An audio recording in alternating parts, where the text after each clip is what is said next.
Srimad Bhagavatam 5, 11, 13 and 14. Kshetrajña Atma Purushah Puranaha Sakshat Swayam Jyotirajah Pareshah Narayano Bhagavan Vasudevah Svamayayatmanyavadhiyamanah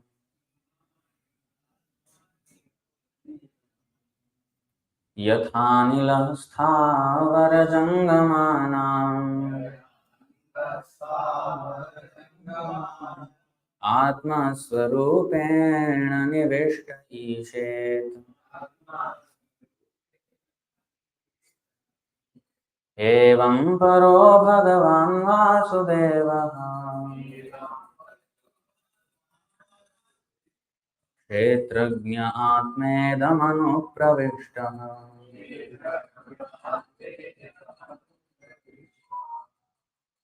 Kshetrajñah, the Supreme Personality of Godhead. Atma, all-pervading, present everywhere. Purusha, the unrestricted controller who has unlimited power. Purana, the original. Sakshat, perceivable by hearing from the authorities and by direct perception. Swayam, personal. Jyoti, manifesting his bodily rays. The Brahman effulgence. Ajaha, never born. Pareshah, the Supreme Personality of Godhead. Narayana, the resting place of all living entities. Bhagavan, the personality of Godhead with 6 full opulences. Vasudeva, the shelter of everything. Manifested and non-manifest. Swamayaya, by his own potency. Atmani, in his own self or in the ordinary living entities. Avadhiyamana, existing as the controller. Yatha, as much as. Anilaha, the air. Sthavara, of non-moving living entities. Jangamanam, and of the moving living entities. Atma Swarupena, by his expansion as the super soul. Nivishtaha, entered. Ishet, controls. Evam, thus. Paraha, transcendental. Bhagavan, the Supreme Personality of Godhead. Vasudevaha, the shelter of everything. Kshetrajñah, known as Kshetrajña. Atma, the vital force.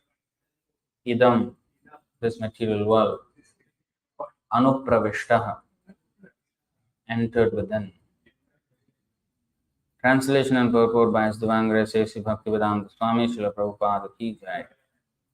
Translation: there are 2 kinds of Kshetrajña, the living entity as explained above, and the Supreme Personality of Godhead, who is explained as follows. He is the all-pervading cause of creation. He is full in himself and is not dependent on others. He is perceived by hearing and direct perception. He is self-effulgent and does not experience birth, death, old age and disease. He is the controller of all the demigods, beginning with Lord Brahma. He is called Narayana, and he is the shelter of living entities after the annihilation of this material world. He is full of all opulences and he is the resting place of everything material. He is therefore known as Vasudeva, the Supreme Personality of Godhead. By his own potency, he is present within the hearts of all living entities, just as the air or vital force is within the bodies of all beings, moving and non-moving. In this way, he controls the body. In his partial feature, the Supreme Personality of Godhead enters all bodies and controls them. Please repeat. There are two kinds of Kshetrajna. The living entity, as explained above, and the Supreme Personality of Godhead, who is explained as follows. He is the all-pervading cause of creation. He is full in himself and is not dependent on others. He is perceived by hearing and direct perception. He is self-effulgent and does not experience birth, death, old age, or disease. He is the controller of all the demigods, beginning with Lord Brahma. He is called Narayana, and he is the shelter of living entities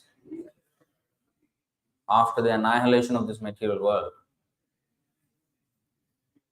He is full of all opulences, and he is the resting place of everything material. He is therefore known as Vasudeva, the Supreme Personality of Godhead. By his own potency, he is present within the hearts of all living entities, just as the air or vital force is within the bodies of all beings, moving and non-moving. In this way, he controls the body. In his partial feature, the Supreme Personality of Godhead enters all bodies and controls them. Purport. This is confirmed in Bhagavad Gita 15.15. That's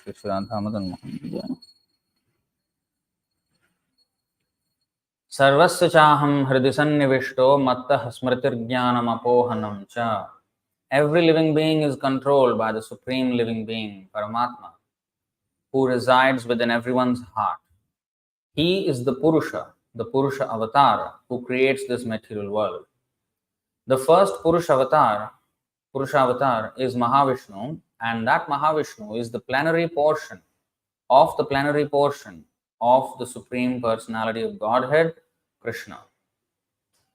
Krishna's first expansion is Baladev, and his next expansions are Vasudeva, Sankarshan, Aniruddha, and Pradyumna. Vasudeva is the original cause of the Brahma Jyoti, and the Brahma Jyoti is the expansion of the rays of the body of Vasudeva. Yasya prabha prabhavato jagadanda kotishvasesha vasudhadi vibhuti bhinnam tad brahmanishkalam anantamashesha bhutam govindamadi purusham tamaham bhajami. I worship Govinda, the primeval Lord, who is endowed with great power. The glowing effulgence of his transcendental form is the impersonal Brahman, which is absolute, complete, and unlimited, and which displays the varieties of countless planets within their different opulences in millions and millions of universes. Brahma Samhita 5.40. The Supreme Personality of Godhead is thus described in Bhagavad Gita. Maya tatamidam sarvam jagadavyaktamurtina matsthani sarvabhutani nachaham teshvavasthitah. By me, in my unmanifested form, this entire universe is pervaded. All beings are in me, but I am not in them. Bhagavad Gita 9.4. This is the position of the plenary expansions of Krishna as the all-pervading Vasudeva, Sankarshan, Pradyumna, and Aniruddha. ॐ अज्ञानतिमिरान्धस्य ज्ञानाञ्जनशलाकया चक्षुरुन्मीलितं येन तस्मै श्रीगुरवे नमः। श्रीचैतन्यमनोभीष्टं स्थापितं येन भूतले स्वयं रूपः कदा मह्यं ददाति स्वपदान्तिकम्।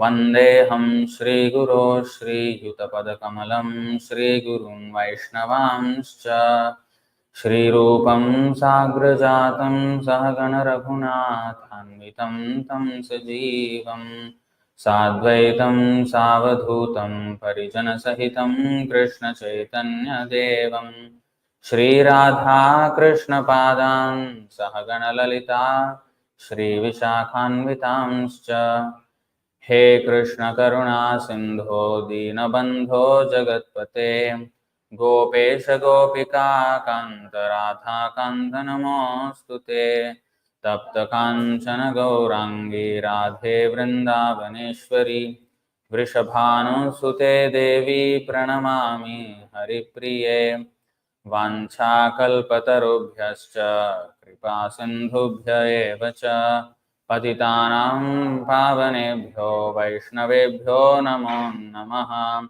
नमो ॐ विष्णुपादाय कृष्णप्रेष्ठाय भूतले श्रीमते भक्तिवेदान्त स्वामिनिति नामिने नमस्ते सारस्वते देवे गौरवाणी प्रचारिणे निर्विशेष शून्यवादी पाश्चात्य देशतारिणे जय श्री कृष्ण चैतन्य प्रभु नित्यानंद श्री अद्वैत गदाधर श्रीवासादि गौर भक्त वृंद हरे Krishna Krishna Krishna Hare Hare Hare Ram Ram Ram Hare Hare. Every word is so pregnant with meaning.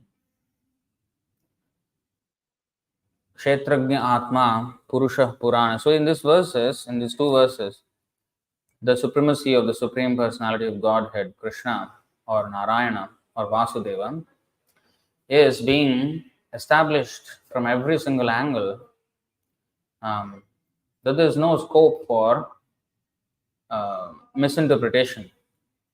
So Kshetrajna is translated here as the Supreme Personality of Godhead. So of course in the Bhagavad Gita, we know the 13th chapter, there are Kshetra, Kshetrajna, and there is another Kshetrajna who is Sarvakshetreshu.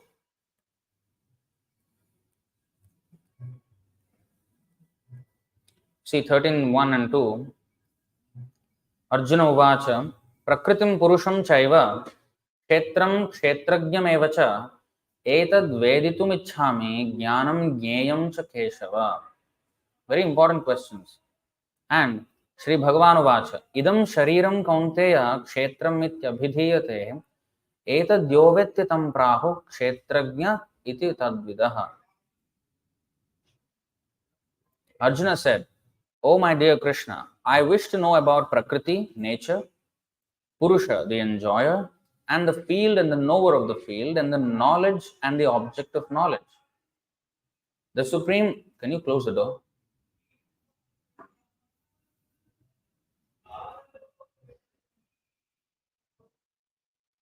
And the field and the knower of the field, and knowledge and the object of knowledge. The Supreme Personality of Godhead said, "This body, O son of Kunti, is called the field, and one who knows this body is called the knower of the field." Now, if you go to the next verse, he's continuing with the answer. Kshetrajnam chapi mam vidhi sarva kshetreshu bharata kshetra kshetrajnayor jnanam yattad jnanam matam mama. Beautifully explained. O scion of Bharata, you should understand that I am also the knower in all bodies. And to understand this body and its knower is called knowledge. That is my opinion. And when Krishna gives his opinion, that is fact. Facts and opinions, because for example, I may think I am the Prime Minister of Singapore, but I am not even a citizen. So my opinion is one thing, but fact is another thing. So facts and opinions are not similar or not same, may not be same. But one person's facts and opinions are always same. Krishna. His opinion is fact. Fact means something which does not change, is not proven false. Our opinion can be proven as false. So, but Krishna's opinion is never false, because whatever we take it as fact, that is just his wish. That is his wish. For example, we say, oh, the law of gravity, oh, everything falls down. That is, we call it a law. Law is like a rule. But if you observe, just as in a country, there are rules, right? But we cannot change the rules. We have to abide by the rules. But at a higher level, the legislative level, they can change rules. They can amend the constitution. So, similarly, we do not have any power to change the rules of this world. But Krishna, the creator, he has full power. So the rules don't apply to him. He is ruling us with those rules, but those rules don't apply to him. He's not under those rules. Sometimes people, even Hindus, even when they're devotees, they don't understand Krishna. Evam yovetti Tattvavit. Krishna says we should understand him in depth, not just superficially, surface level. So, for example, Krishna came and he was cursed by Gandhari, right? Cursed by Gandhari. How Krishna can be cursed by Gandhari? And some people say, oh, that is his karma. I have heard this argument. I think some of you have heard it. He was shot in the foot, partially because of Gandhari's curse, and partially also because his karma, because he shot Vali in the Ram avatar, and therefore now Krishna is getting shot. Karma. No. Not. In fact, Vali's incident has nothing to do with his being shot. It is Bhrigumuni. The hunter was actually originally Bhrigumuni. As explained in the Bhagavatam 80th chapter, I think. 89th chapter, maybe. So it is Bhrigumuni who came as the Jara hunter. So anyway, that is all Leela. So Krishna does not have, in fact, let me show you this. What was? That is also, but you see, 5:15. Nadatye kasyachit papam nachaiva sukritam vibhuhu ajnanena avritam jnanam tena muhyanti jantavah. Nor does the Supreme Lord assume anyone's sinful or pious activities. Embodied beings, however, are bewildered because of the ignorance which covers their real knowledge. And as Venugopal Prabhu has pointed out, 4:14. Namam karmani limpanti name karma phale spriha iti mam yobhijanati karma bhirna sabadhate. There is no work that affects me, nor do I aspire for the fruits of action. One who understands this truth about me also does not become entangled in the fruitive reactions of work. You see, there is no work that affects me. Our work affects us. Everything that we do is a seed of pap or punya. Actually, it's all pap, it's just shades of pap. But sometimes it is called as punya. Because even in this material world, any punya that is not related with Krishna. For example, if I give food to the poor, or I do some devata puja, or I do some kind of philanthropic altruistic activities, these may be considered punya in the general usage, but from the original status of serving Krishna without interruption, this is a fall down. However pious it may be in this material world, if he is not serving Krishna, he has fallen down. Yaesham purusham sakshat atma prabhavam ishwaram what is that? Na bhajanti avajananti sthanat bhrashtaha. patantyadha.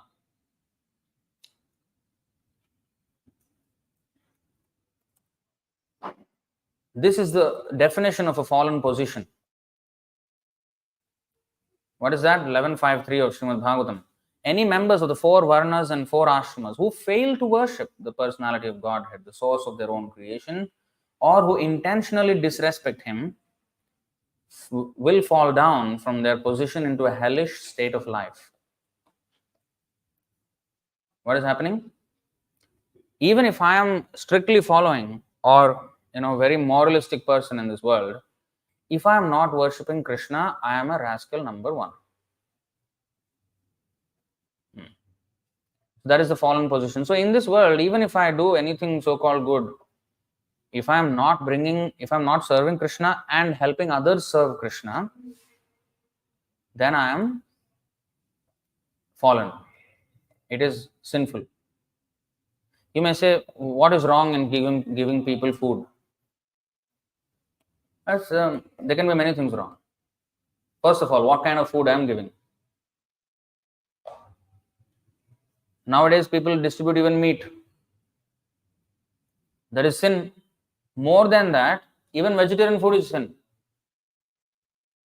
Some people, especially Indians, very proud, and vegans all over the world, very proud that we don't sin. I am pure vegetarian. What is pure vegetarian? Goat is also pure vegetarian. Donkey is also pure vegetarian. Monkey is also pure vegetarian. Why are you so proud of it? You're as good as monkey, that's it. Donkey, goat. पागल के ना बोले, छागल के ना खाए. Bengali proverb, what is that?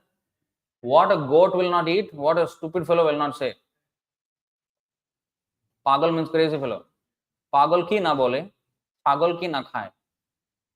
So if I am as good as a goat, then I can be proud of being vegetarian.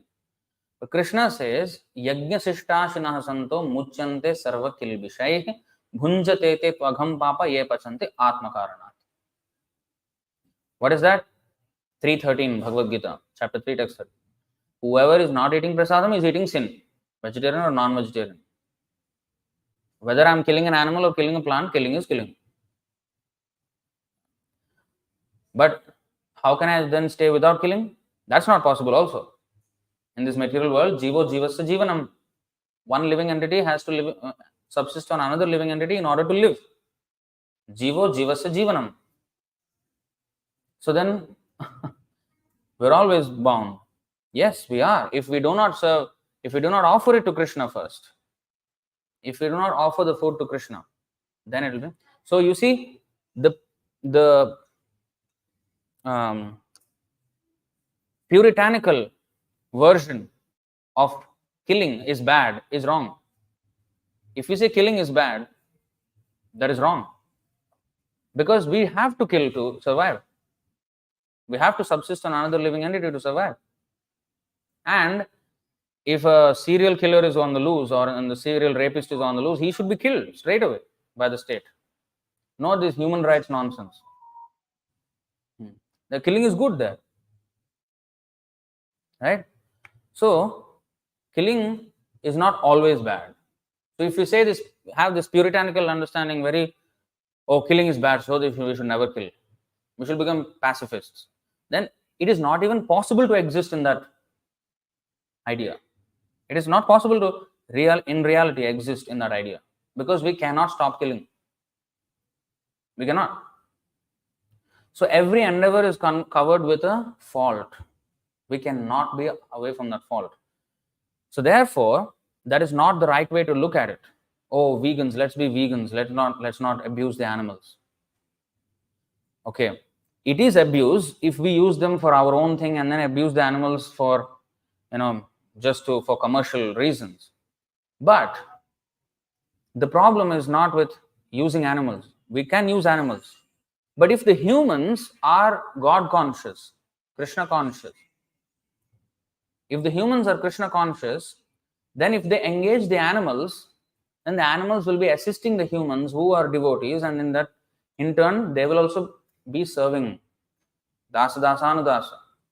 and they will also get some prasadam because they are serving devotees. So the in order to make everything all right, in order to correct this fault of abusing animals or whatever, humans, devotees, or souls in human body should understand Bhagavad Gita, Bhagavatam, and become devotees. And when they become devotees, then they know how to engage the animals. Like, for example, Arjuna was fighting on a war and Krishna was conducting the horses. You mean to say, what is that going on? If you say that, oh, this is abuse of the animals, oh, the horse should be just let free, why is it being whipped or conducted like that, why it should go at the whim of another human being, why is the bull made to work so hard in the fields? Well, the bull can work. And if it works for the human society and the human society worships Krishna, then that is, everything is dovetailed into Krishna's service. And if the milk of the cows is offered to Krishna and distributed, some people, they criticize, oh, you Hindus, you're doing big abhishek, so much milk is wasted. Instead, you can feed the poor. Okay, you feed. I want to see you feeding the milk to the people. You are not doing it, sitting at home, right? But the actual answer is, why not? We offer the milk and abhishek, and then the Charanamrit people can drink. Who is stopping?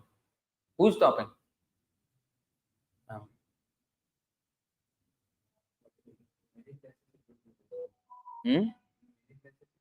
Even if it is wasted, the worms in the earth they will get. We may think it is a waste. We have no brains to understand that living entities are in every single aspect, every single molecule, almost every single inch of space. There are so many living entities. It will go to somewhere or the other. You leave milk just like that, and it will turn what? Sour, and it will spoil. Right? What does that spoiling means? The bacteria is eating. Technically, nothing can be wasted. So the thing is, the poverty is not due to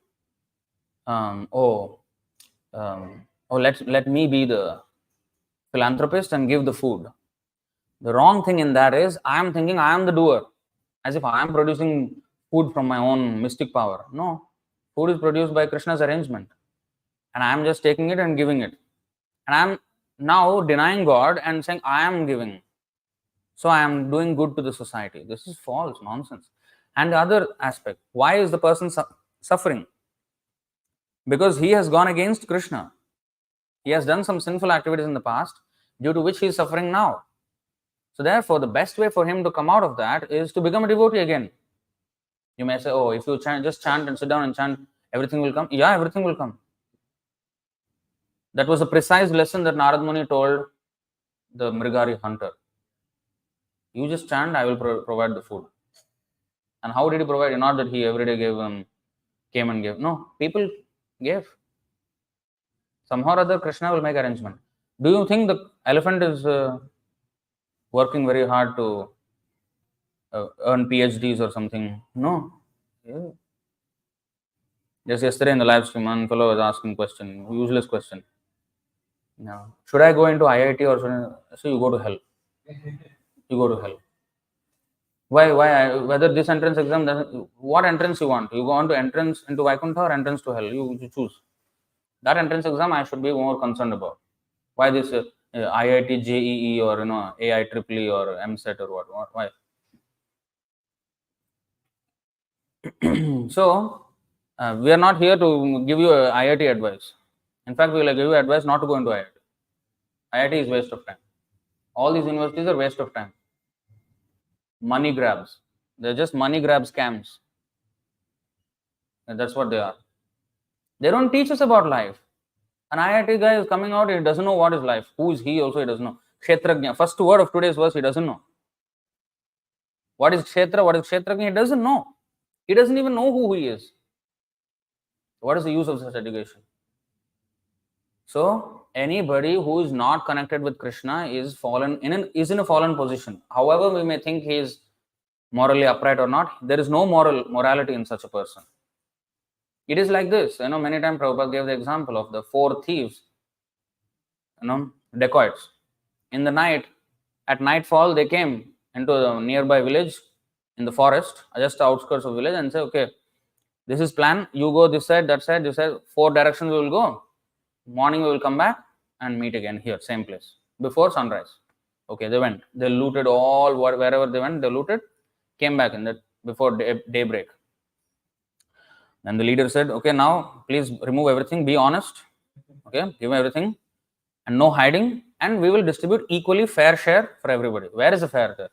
First of all stolen property. And now you're talking about fair, and now you're talking about fairness and honesty, equality. What nonsense you're talking about? It's stolen property, first of all.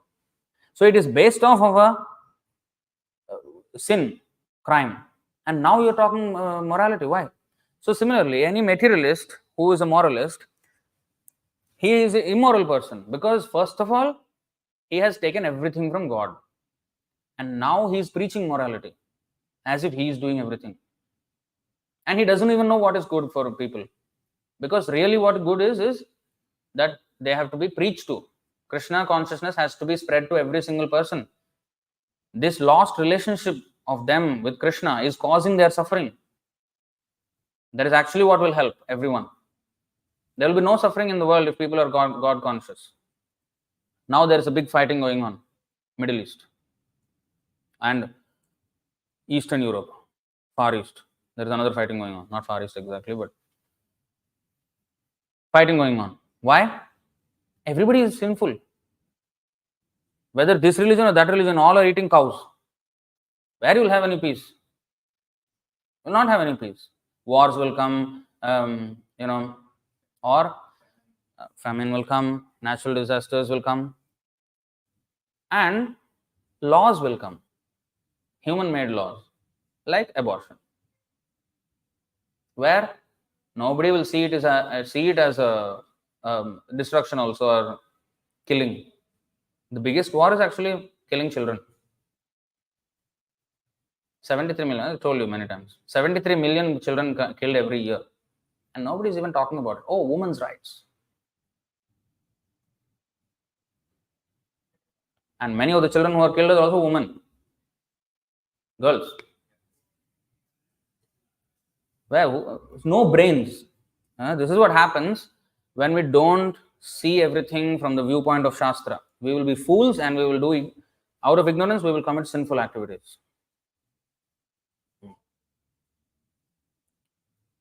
So, anyway, so Kshetra and Kshetrajna. What is Kshetra? This body is Kshetra. Kshetrajna means one who knows the body. He is called Kshetrajna. And there is another Kshetrajna who is the Supreme Personality of Godhead, who knows every single Kshetrajna and Kshetras also. Kshetrajnam chapi mam vidhi sarva kshetreshu bharata. In all bodies, I know everyone, Krishna is saying. Even the ant, even the rat, even the snake, even the human, or even the devatas. He is the super soul, Paramatma, in every body. So this we have to understand. And that is the summum bonum of this. I mean, that is the purport of this verse.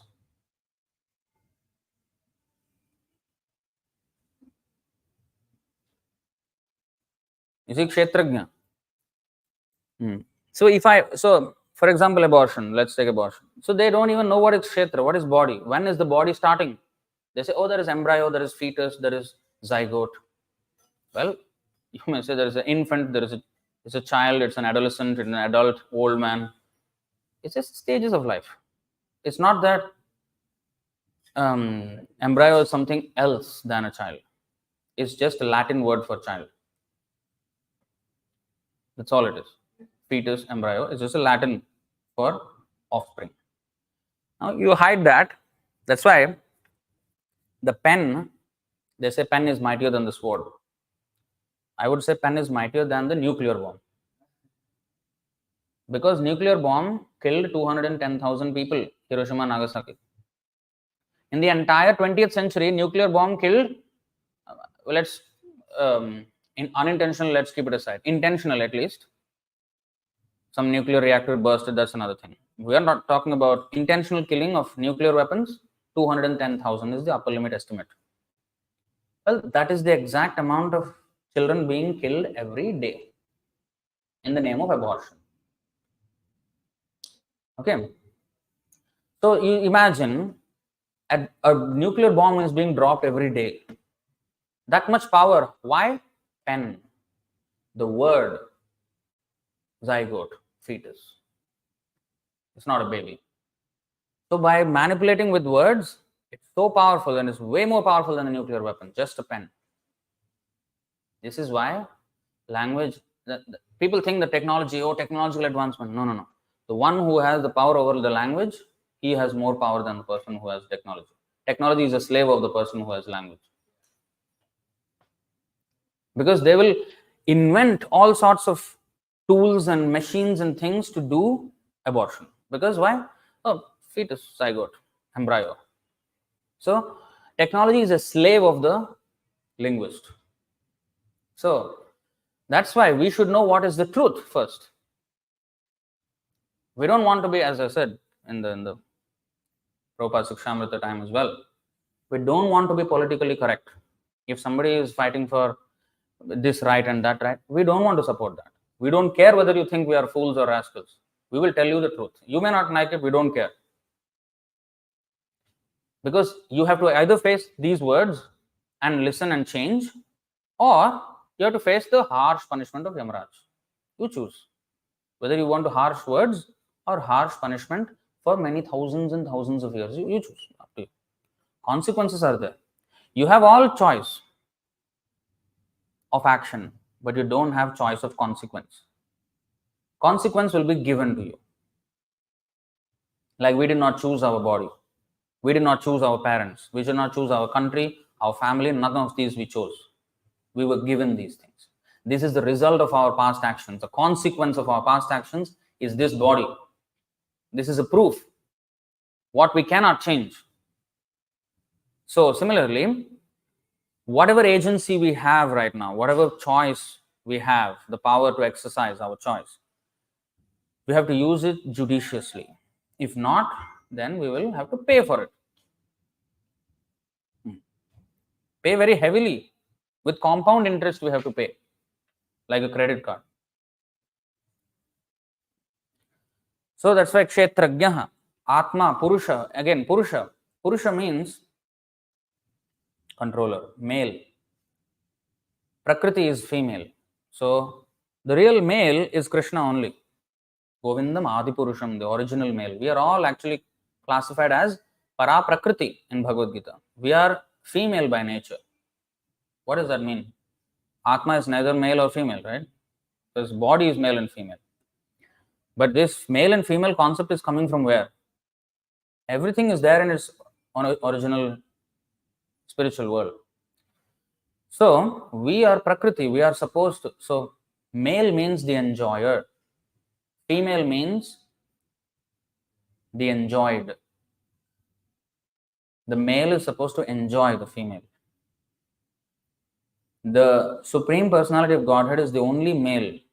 He should be the enjoyer. And he says Bhagavad Gita, Bhoktaram Yajna Tapasam. So he says, I am the enjoyer. We are the enjoyed. But the problem is, we want to give up that position and we want to be the enjoyer. And in this world, whether we have male or female body, we want to be the enjoyer. Even in a relationship, each person wants to be the enjoyer. When somebody says, I love you to someone, it's actually, I enjoy you. If you really translate, again, language, pay attention to language and see it through the Shastra. When they say, I love you means, they also say, I love chicken. Why don't they kiss and say, have sex with the chicken? Because they enjoy the tongue with the chicken body. They enjoy their genitals or any other things with the wife. They enjoy. They want to be the enjoyer. There's no love. Lust. I am happy in your presence. That's what I love you means. So real love, that is actually lust. Lust means Atmendriya Pritivancha. This is Kama, not Prema. Prema is Krishnendriya Pritivancha means let Krishna be happy. Govinda means Govindam Adipurusham. It's a very unique phrase. Adipurusham means the original enjoyer. Govinda means one who gives pleasure to our senses. So, is that not a contradiction? Because we are supposed to give pleasure to his senses because he is the Adipurusha. We are actually Prakriti. But Govinda means who gives pleasure to our senses. So, he is supposed to give pleasure to our senses? Why is his name Govinda then? So, it means that our senses and our very existence becomes pleasurable when we give pleasure to Krishna. That pleasure, Krishna, we will get back. So just like our hands, our legs, our brain, everything is working for putting food in the stomach. The hacker, the mafia leader is scheming so much just for his stomach to be filled. So much is being used, our energy, to fill the stomach. Why? If you fill the stomach, then every single part of our body is nourished. Similarly, if we serve Krishna, then we will also be nourished. We cannot nourish the finger separately. We have to feed the stomach, and stomach will then supply the energy to the finger. So similarly, Govinda means he will supply us the happiness when we make him happy. And it is not that he is withholding the happiness, from giving it to us, or he doesn't want to make us happy when we don't make him happy. He's so selfish. No, it's not. It's just the nature of our being. Just like finger, if it is cut off, it's not that the stomach doesn't want to send the blood to the finger, but the finger wants to be cut off from the stomach. Then who can blame? Who is to be blamed? Of course, here the finger is just a non-living thing, but here we are part and parcel of Krishna, but we're living. We have choice. We can choose to serve Krishna or we can choose not to. And when we choose not to and we don't get nourished, who is to be blamed? We. We are to be blamed. So, Purusha means he is the unrestricted controller. That is a very important point, because we are also controller actually. Like the head of the family is a controller of his family. The head of the nation is a controller of his nation, at least to an extent. But he's not an unrestricted controller. A controller who has no other controller above him. That is an unrestricted. Restriction means what? Somebody above you is giving you permission to control. So, the Lord is the unrestricted controller. And yet, he becomes controlled by Mother Yashoda, who bound him, Damodar, with a rope. That is because he chose to be under control. There also, he is unrestricted controller. If he chooses to be under control, who can stop him? Who are we to stop him if he wants to be under the control of his devotees? We cannot stop him. So Krishna is being controlled by the devotees, like here, Arjuna controlling Krishna. He says, you go here, go there. And how he says, actually this is not a very accurate description of chariot, because if Arjuna releases the arrow, it will hit Krishna. That is not actually the accurate. The charioteer is below. The person who is shooting is above. There is a platform on which he stands and fights. Then, what?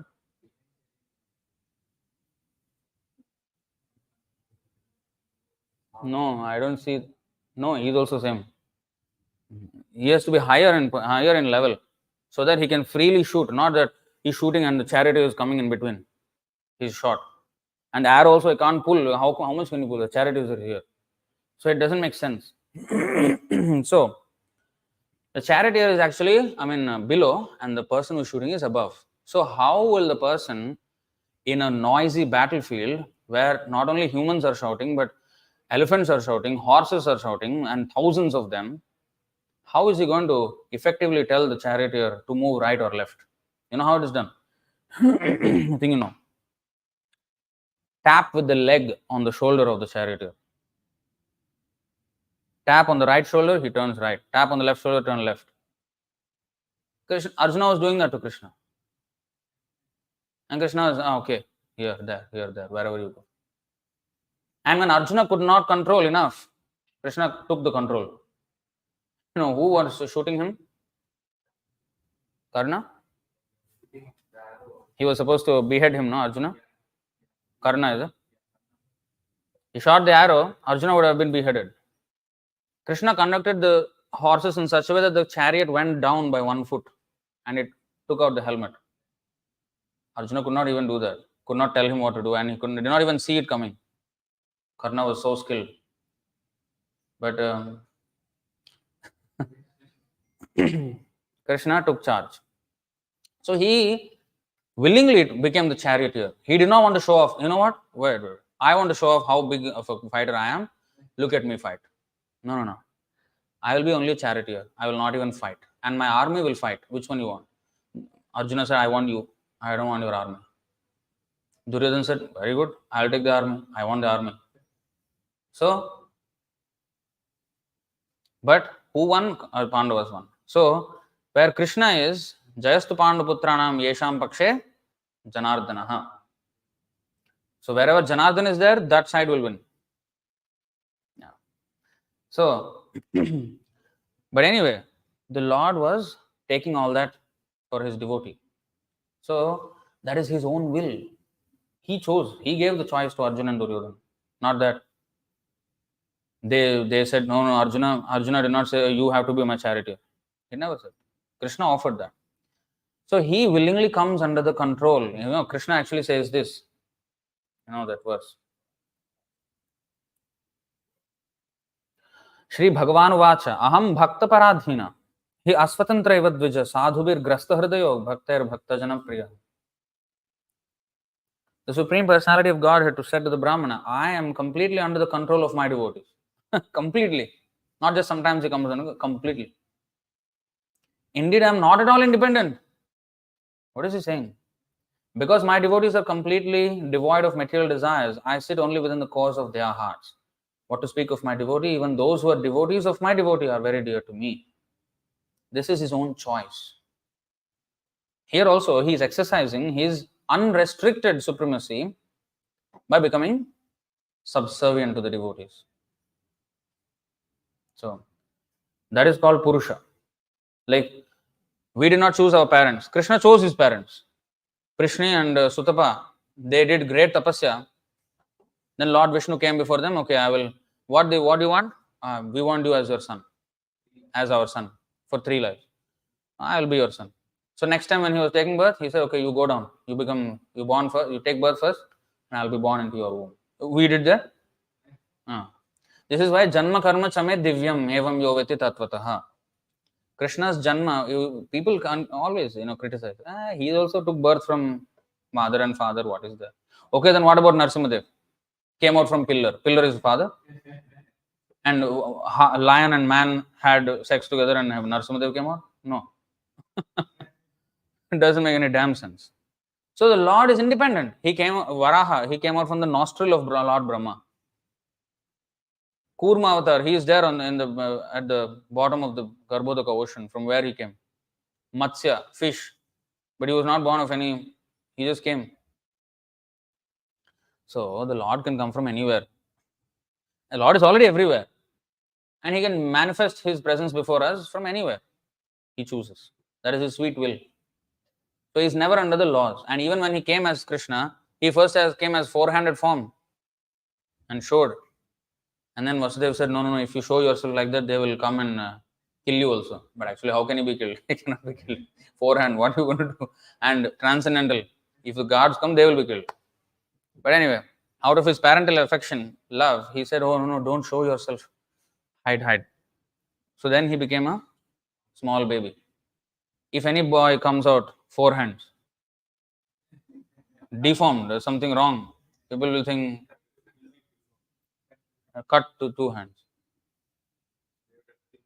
Yeah. In the womb itself, there's 2 scans and says something wrong with this child. Abort.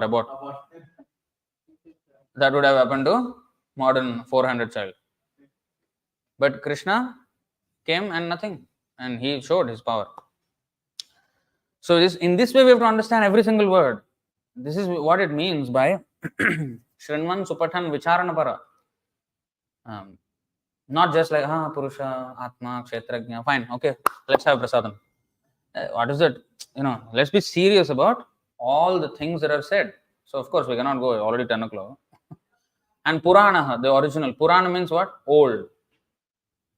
That's why the scriptures are called Puranas. Like Markandeya Puran, Bhagavad Puran, all. Because they are incidences which are very, very old in history, and they are being again propagated. Itihas also means history. Itihas means actually a person who has directly seen it. When he writes it, it is called itihas. Itihasa. Does it happen? That is itihas. Purana means he may not have seen it happening, but he heard from bona fide hearing from parampara. Puran, very, very old, much further in the past. Not like Ramayana, Valmiki was there. Mahabharat, Vyasadeva was there. That's why they call itihas. Whereas Puranas, they are much. Of course, there will be elements, like even in Bhagavad Puran, Vyasadeva was there when the Naimisharanya, Shukadeva Goswami was speaking. So there is some overlap, but mostly the incidences are from the past. But the past in relation with Krishna, not like our school history where some pact was signed in some year, and after that war happened, cats and dogs like they fought and then killed each other, and we have to learn that history. And what is the lesson from that history? Nothing. People died. This country won, that country lost. That's it. He is the ruler. Okay, how is that going to help me now? Nothing. But here, Purana, Itihas, it is instructive histories. Instructive in what? Oh, motivational instruction. No. Devotional instruction. How we should advance in devotional life. Therefore, such characters are included in the Lord and the devotees and demons also. How not to be also is there. So although demons, like in the Second World War, anything, or First World War, all mostly demons only. This side and that side, all demons. But in this Ramayana, Mahabharata, one side is devotees, one side demons. So what are the demonic qualities? Ravan, whatever he had. It is not that Ravan is a bad guy. No. What Krishna and Ram they are showing is that we ourselves have that Ravan inside us. We have those Ravan tendencies also, and we may have little bit of Hanuman tendencies also. Now becoming devotee slowly, okay, chanting some Hare Krishna. Hanuman is always chanting. Every single pore of his body is chanting Ram, Ram, Ram. That is Hanuman. We are not in that level. We are sometimes chanting Hare Ram, sometimes Hare Krishna. So little bit of Hanuman tendency, but vastly Ravan tendency we have. We want to enjoy this world. That is Ravan tendency. He wanted to enjoy Sita. You may say, no, I did not go after anybody's wife. Well, everything that exists belongs to the Lord only. If I am wanting to enjoy it, that is Ravan. When I said this to one businessman recently, he got upset. I went to his office and I said, whoever is not contributing to Krishna, Ravan. How can you say like that? What is this? Is this how you speak to people? Yeah, this is how you speak. I'm not saying only you, I am also Ravan. I'm trying to slowly mend my ways. Otherwise, if I was... See, real Ravan went back to Vaikuntha. He is actually Jaya and Vijay. He's a devotee who came here, did the role of a demon in a drama enacted by the Lord, and he went back to Vaikuntha. Bhaktivinoda Thakur is saying, Asura Sakala Pailo Charan. Whoever we think as the big asuras, Putana, Kansa, and Ravan, and Jarasandha, and this Hiranyakashipu, Hiranyaksha, horrible demons, all went back to Godhead. I am still here. So now you evaluate who is the bigger Ravan. I am still here. They have gone back. So what is the lesson? The lesson is that we are all Ravana, rascals, number one. So if somebody says, like I told him, he got upset. So because we get upset, because Upadesho him Murkhanam Prakopayana Shantaya, if you give instruction to a fool, he will get angry, he will not take it. So therefore, Krishna knows, if he says that you are Mudha, oh, how can you say like this? So therefore, okay, you are not Mudha. Here I will put one Namuna, Mudha. But who is that Namuna? My devotee only. But because you don't accept any instruction, so I will put my here Mudha. Look at him. How horrible he is. How what all he did. But actually, you did that. You did all of that nonsense, rascal. For millions of lives, you are sitting there denying me and going against me. You are the this Ravan. You are the he is a prototype, but actually you are the one. This is to show us.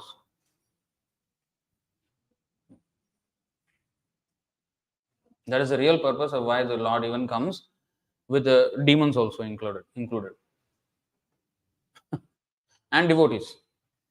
So he teaches us everything from all angles. What is good, what is bad, so that we can reflect. Okay, this Hiranyakashipu did this. Am I doing this? No, I'm not doing that. No, in the subtle way we are doing it. Subtle way we are doing it. That is enough, because eventually it will grow into gross. So anyway, Purana means original, Sakshat, perceivable by hearing from the authorities and by direct person. Shrutekshita, this is exactly word is used 3911. Shrutekshita. Tvam bhakti yoga paribhavita hrit saroja asya shrutekshita patho nanunatha pumsam yadyadhiyata urugaya vibhavayanti tad vapuh pranayase sadanugrahaya. O my Lord, your devotees can see you through the ears by the process of bona fide hearing. This is actually the right way to see the Lord. Shrutekshita. Seeing by hearing. Just like we are also seeing the sun by hearing only. No, I'm seeing the sun with my eyes. Yeah, technically. But how does the sun appear to us? Like one small spot in the sky. But we say that sun is many, many times bigger than the earth. Through our eyes, we can't see that. Through our ears, we can see that. Yes, from textbook, our teacher said, our science. Like that, we are seeing the sun. We are having an understanding of the sun through the ears only. So, if that is required even for a material thing, why not for the spiritual thing? Especially when our senses have no way to understand these things, it has to be understood. This subject matter of Krishna should be understood by hearing. Shranmata, Shravanam. And then only we will understand each of these things, aspects, everything. Then he is known as Swayam, Swayam Jyoti. So from his own personal, there is Swayam Jyoti means from Brahma Jyoti. The entire spiritual world, the sky is lit up with light coming from his bodily rays. And everything that exists here also, it is said that the sun is a very, very, very dim reflection of Brahma Jyoti. Very dim reflection of Brahma Jyoti. That's why it is said, Arjuna says in the 11th chapter, when he saw the Vishwarup of Krishna, this is what he said. Divi Surya Sahasrasya Bhaved Yugapaduthita Yadi Bhaha Sadrishi Sasyad Bhasastasya Mahatmanah. If hundreds of thousands of suns were to rise at once into the sky, their radiance might resemble. Still it is not exactly resemble, might resemble, not even like the effulgence of the Supreme Person in that universal form. So, this is from Bhagavad Gita 11:12. So, this is the nature of Krishna. So, we should understand that he is great from every single angle. Ajaha, unborn. Ajo Nitya.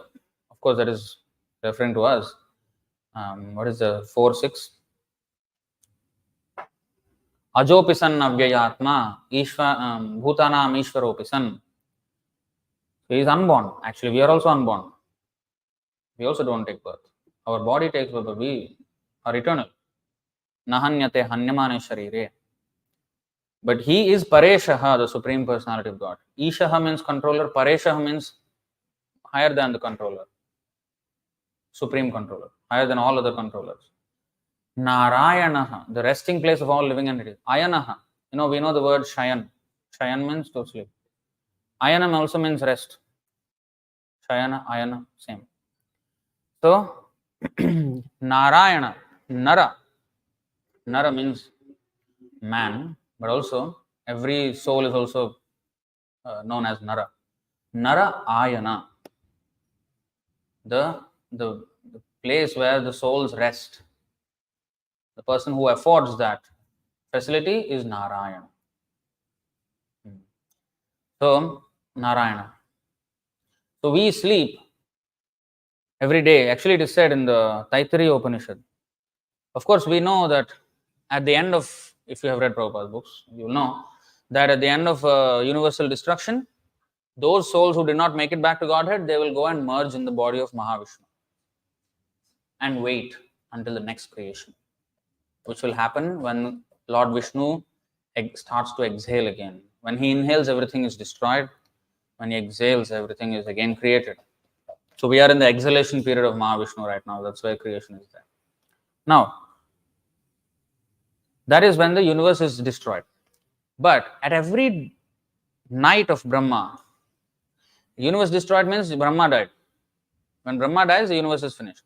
But when Brahma sleeps every night, then there will be partial destruction of the universe until Swargaloka. Janalok, Mahalok, Tapalok, Satyalok still exist. But until Swargaloka, it is from Patala.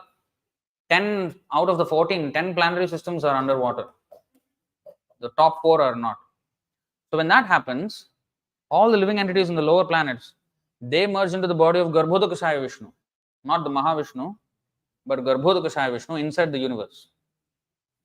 Whereas Mahavishnu means all the universes are coming from his body. When each of the universes, he goes inside as Garbhodakashaya Vishnu. So they merge in Garbhodakashaya Vishnu.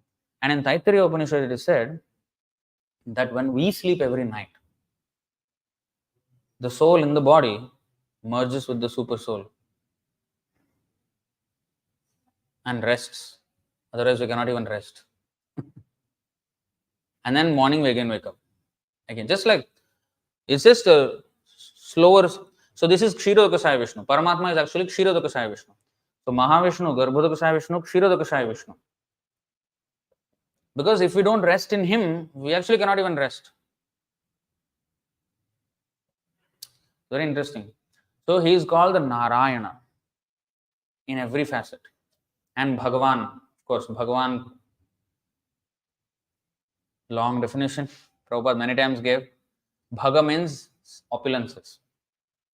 Bhagyavan means one who is blessed with those opulences. If somebody is very intelligent, somebody is very rich, somebody is very beautiful, then he is Bhagyavan. Because he has been bestowed with such opulence by higher powers, ultimately by Krishna. But Krishna is not Bhagyavan. He is Bhagavan. He is not fortunate. He is the owner of the Lord of Goddess of Fortune herself. Fortunate means one who is blessed by the Goddess of Fortune. But one who is Bhagavan means he is the owner and the master of the Goddess of Fortune. So, what are the 6 opulences? Aishwaryasya, Samagrasya, Viryasya, Yashasha, Shriya, Jnana, Vairagyayoschaiva, Shannam Bhaga Itingana. So, 6 opulences. Wealth, strength, fame, what is that? Shriya, beauty, knowledge, and renunciation. All these things in infinite quantity Krishna has, and that's why he is very attractive. Because anybody who has even a little bit of these things, somebody is a little bit learned, attractive. Somebody who is a little bit beautiful, attractive. Somebody a little bit rich, it's also attractive. Somebody who is very renounced, little bit renunciation, oh, he has given up, wealthy, well-to-do life and became a monk. Oh, that people have respect, attractive. It's attractive. It's an attractive quality. So anybody who has even a little bit of this becomes attractive. And Krishna means akarshan. The akarshan means attraction. Krishna means one who attracts.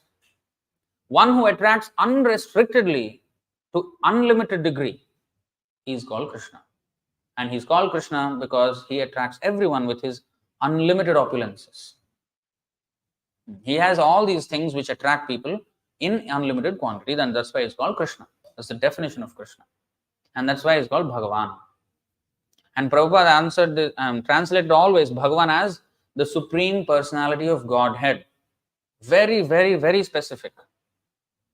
First of all, people say God. Bhagavan means God. No. Because God is very misunderstood now. Everybody is God. Some human also will come, Baba, okay, God. Okay, if you call everybody God, then Krishna is God, head of all gods. Okay, so Prabhupada wants to be very, very precise without any ambiguity. God, okay, Godhead. Krishna is God. Oh, you all can be gods, okay, because anyway we are all Ishvara to an extent. We're all controller to an extent. So if you say God is controller, yeah, you may be God. You can become God, whatever. But He is Godhead. He will still be above you. You will never be equal to Him. You can be God if you want, but you will not be Godhead. Then, next, He's a person, personality. Godhead, now personality. He's not impersonal. Oh, some universe.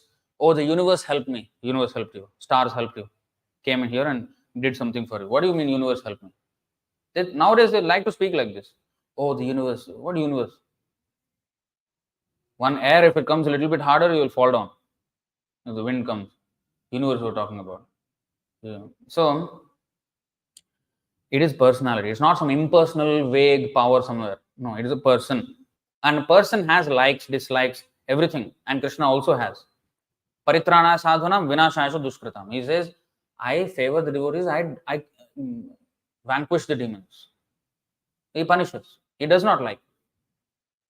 So he has likes and dislikes. So as a person has all these things, so he is also a person, he has. Okay? Next, oh, person, just like me? No, supreme. Supreme person. Therefore, Supreme Personality of Godhead is the complete, precise definition of the word Bhagavan in English. In the original so-called 1972 version, Sri Bhagavan Uvacha, the Blessed Lord said. And recently I had arguments with a couple of devotees from Europe. They're saying, oh, it's all original. Original, what original? Prabhupada never used the word Blessed Lord. Why is the Blessed Lord there in that book? It is actually used by Radha Krishnan, Mayavadi fellow. And Hayagriva borrowed from there and put it inside our book. Prabhupada, in fact, in 1970, there was a lecture where some say, Blessed Lord. No. They are saying these things because they are not courageous, bold enough to say that He is the Supreme Personality of Godhead. When they talk on Bhagavad Gita, these Mayavadis, they have no guts to say that Bhagavan means Supreme Personality of Godhead. He is a person, He is supreme, He is head of all gods. They don't want to say this. They want to keep it vague so that they don't want to offend anyone. Political correctness. No, Prabhupada wants to be factually correct. We should be based in truth, not in pleasing the masses. We should be pleasing Krishna. So that is Bhagavan, Vasudeva, the shelter of everything. Swamayaya, by his own potency.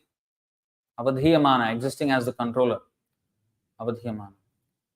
Yathanila sthavara jangamanam atmaswarupena, by his expansion as a super soul, in moving and non-moving beings. Everywhere he is there as Paramatma.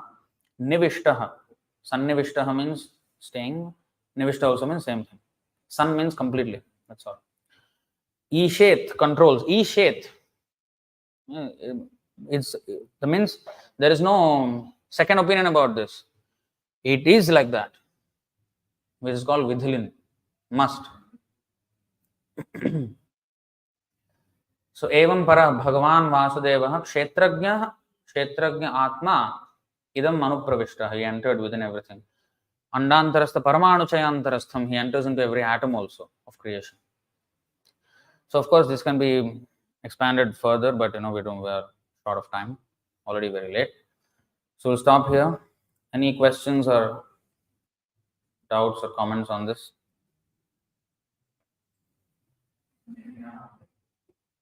Some questions are there. Somebody is asking, what if a woman gets raped and she doesn't want the child?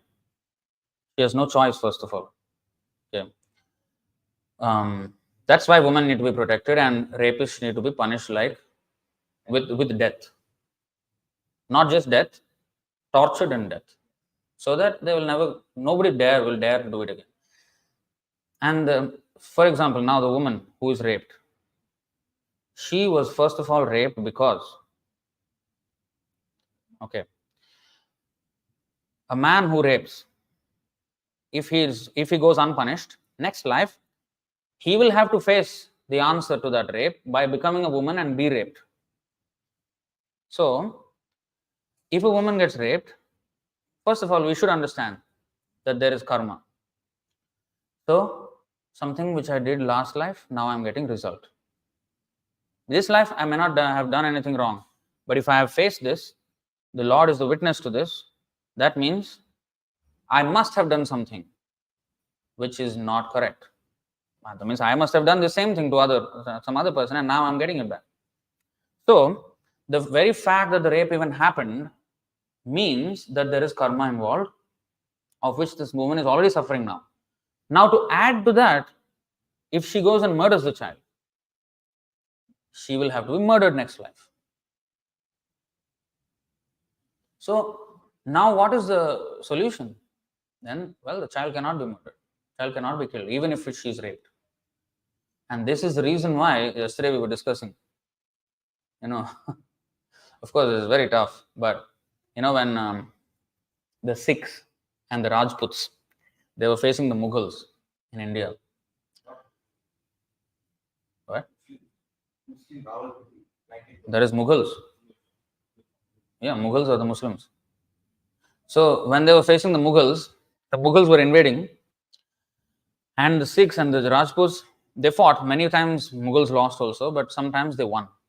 And when they won, they were marching towards the city, and these people had no way to defend themselves. They were so outnumbered, far stronger, they couldn't do anything. So what they did Jauhar. What is Jauhar? The women themselves, they jumped into fires, mass suicide, or jumped in the wells with their children, especially the girl child. Because they said, we would rather die in dignity rather than be violated by these people, and we want to preserve the bloodline. We don't want that be raped and the whole thing. And there's no dignity in this for such a woman. Everything is just, so we would rather preserve our dignity and be chaste to our husbands and die than face these guys. In fact, one man, he was actually narrating this. He's a Sikh himself. So his father, I think in 1940s, this is 1947, independence, so-called partition time. So what was that? What? Muslims were coming, and then they said, you just give us one girl from your village, and we will spare the entire village. Nothing will happen to you. So he came back, and he told he gathered them all in a big hall, and then he told, this is what they told me, and this is what I'm going to do. What he did, he asked his wife to come before him, took out the sword, beheaded her, asked his daughter to come, he hit her with the sword, she didn't die. He became angry, he pulled the scarf, pulled the hair, beheaded her. And the person who was relating this incident is the brother and the son of this man who did it. In front of him, mother and sister were beheaded, and the sister was 18, 19 years old. So he went through that, and he explained this. And you know what happened after that? All the women came to their husbands and put their head beheaded. Look at there were no women screamed. They were just chanting the name of God, and they willingly sacrificed their lives. They said, we will not be violated by these men, we will die rather. Of course, that I'm just telling a story. I'm not saying that everybody should do this or what. But this is how they were. Now, if something already happens, then we should not further complicate things, understanding well that this is the chain of karmic reactions that we are facing. And if it at all happens, first of all, the state should have full control of the situation. They don't have. They license movies which are pornography basically on Netflix or Ask him not to bang the door when he's during the class like that. What is nonsense? So they allow pornography, they allow all these things in the name of license of entertainment, and the guys will be polluted to the core. And then this is what the discussions that happen in youth life, where the girls are after boys, boys are after girls, and this is all their mind. And the movies are just showing all these love stories, how they ran away from parents, how they did this and that. And if this is what you're going to feed the population, you expect saints and sadhus and Ramachandras and Yudhishthir Maharajas to come out. I'm sorry, it won't happen. So there has to be control at every single level of the society. Everybody has to be taught what are the correct ones, and that will bring back everything to religion. Because when with the absence of religion, all these things will start as if harmlessly, but it will end up in horrible consequences. This is Varna Sankara, unwanted population which only will cause trouble, will come out because of irreligion. That was Arjuna's fear. Jayate Varna Sankara. If the women become polluted, then there will be unwanted population and they will create hellish life for people. So this is why it has to be controlled. Everything has to be controlled. Everything has to be, under the, Krishna conscious laws. That's why our movement is the biggest movement, greatest movement in the world. We have to preach this far and wide. Then there will be far less people who would even attempt such a thing, rape. And for those, if he ever attempts, that guy should be skinned alive publicly so that people will know why this is happening. Law is one thing, but just by fear of law, they should not stay away from rape. If from their heart, they should not have that feeling, because everybody belongs to Krishna. And that's why we are addressing women as Mataji, not even Behanji, because Behanji will become girlfriendji and will become anything. So no more even Behanji, Mataji. However small, sometimes women say, "Oh, I'm too young, don't call me Mataji, I feel so old." Never mind. You're young, even more so I will call you Mataji, because we have more danger.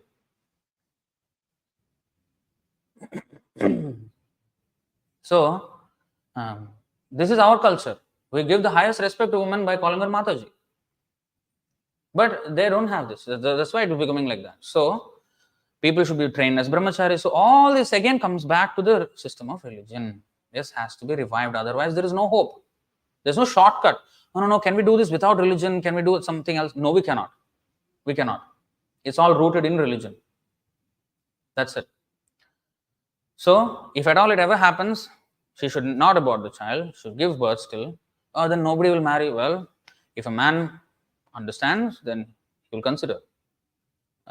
Krishna will arrange. If I should not be worried about the consequences, what is right, I should do. If I'm really worried about the consequences, I should also be worried about the consequence of aborting the child. Why am I not considering that? I only considering whether I'll get married or not. What if everything falls apart because of that abortion? And I'll tell you, it's going on and on. But there's this abortionist who committed 1,200 abortions. He was a doctor, gynecologist. 1,200 babies he killed. After that, he became a Catholic. And he understood that this is a grave sin. And he stopped. And the way he stopped is because he was not getting a child, first of all, with his wife. And then, then he started thinking, hey, they are actually getting a child and I'm actually killing them. And I want a child and I'm not getting it. Then he adopted one girl. And then within months, his wife became pregnant with him. Finally. So now they have two children at very small gap. One is adopted, one is their own child. Now when the adopted child was 6 years old, of course they already developed a lot of affection for her already. But she was killed in a horrible accident. And that's when it struck. How much pain, when a person's child is killed like that, and I'm killing them, and their mother is paying me to kill her own child. I'm basically a hitman here. When you hire a hitman to kill someone, you pay the guy to kill the guy. I'm a hitman for these mothers who are killing their own children. What am I doing? Then he was again called in for an abortion this time. And he had to do it because it was his duty, it was his job. He did it, but this time he really looked at the face of the child who came out, because he had to do a DNA abortion. That means second trimester. You have to, with the tongs, you have to rip apart the hands, legs, and crush the ribs with the tongs, crush the head and everything. You have to bring out everything. And he saw the face staring at him. Wow, what? Then he almost vomited there. And they have to put all the parts on the table to see that there's no part missing. Because if anything is missing inside, that means there's infection for the woman and she will die. So by nature, they have to put all the parts on the table there. Look at that. Horrible work. So then he decided, I'm not going to do this anymore.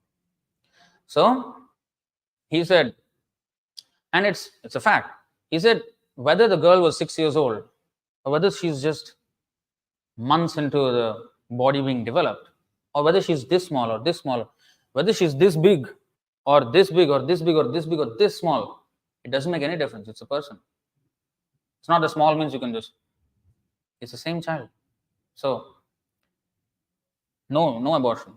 It should be banned in all circumstances for everybody in all places at all times.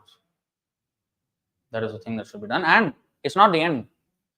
Everything else that will cause such unwanted population will have to be curbed as well by heavy-handed laws and by proper education of Krishna consciousness. This has to be the only solution. There's no shortcut in this. Oh, let's tweak one law, pass one bill, and make it all right. No, there's no shortcuts. Everything has to come back to Krishna consciousness.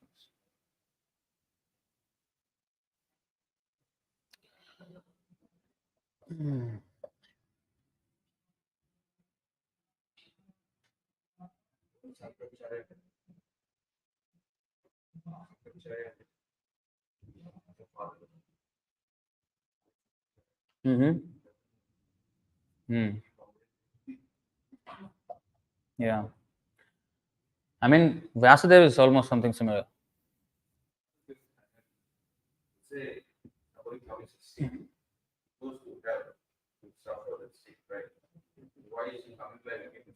It's not finished.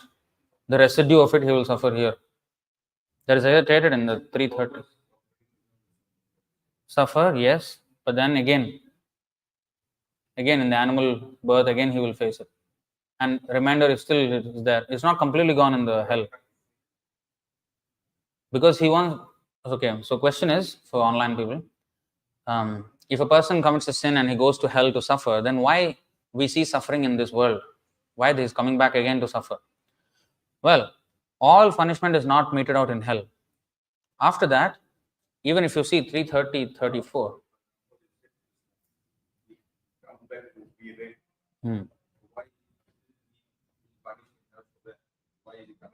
He punished and again brought back so that it is a point of reflection for others also. It becomes a teaching tool for others. Why these things are happening even. Because he uses these to teach us. If a rape has somebody has happened or a murder has happened, why are these things happening? So we have to know. So Krishna brings these things into this world as well. Especially in Kali Yuga, there is a overflowing of sins. So bring back and then show the grotesque nature, and then sometimes that itself is hell. There itself is hell. Like if a person aborts someone, he'll get aborted. That itself is hell actually. Because what the child faces is already hell. So that is part of hellish punishments also.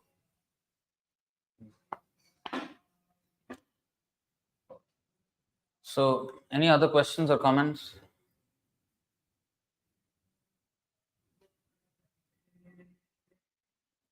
If we merge into the super soul during sleep, then what about dreaming? Dreaming is our subtle body enjoying results of past life, right? So that doesn't mean that we don't merge either super soul.